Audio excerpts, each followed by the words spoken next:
today on the world scene, we call them world governments and United Nations with all the different governments represented. In point of fact, what we're seeing is gang wars. We got the Crips and the Bloods and the East Side Gang and the West Side and this group and that group. And today we call them nations. No, they're only gangs. They're all corrupt, money-grubbing. And so consequently, what goes around comes around. And we're seeing the complete breakdown of law and order around the world, and I believe that there is a divine retribution coming.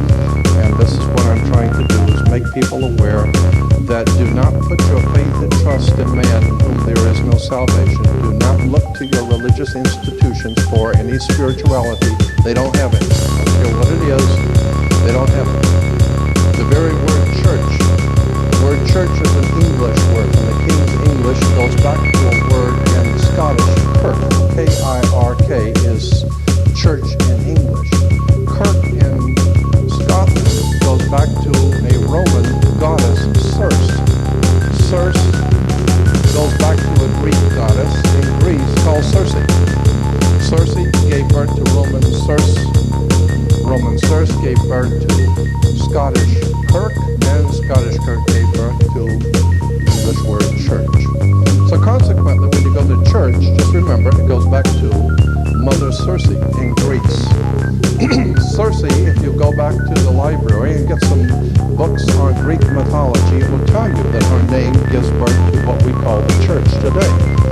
And Mother Circe was able to hypnotize people and bring them into her home, hypnotize them, and so that they would lose their mind and become animals, and then she would feed off of them and feed off of them. That's Greek mythology, Mother Circe. So consequently, Mother Church has done just that. She has hypnotized people, brought people into her house, and consequently lives off of them. One of the most important financial institutions in the world is the Roman Catholic Church, and all the other churches like the Mormon, Seventh-day Adventists, and Christadelphians, and Jehovah's Witnesses are trying to catch up with.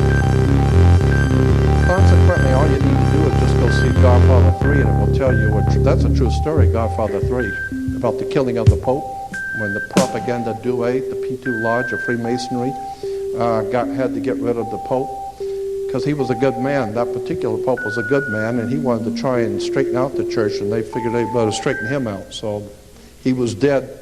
He died on the 33rd day of his pontificate. He died on the 33rd day. I think that's interesting.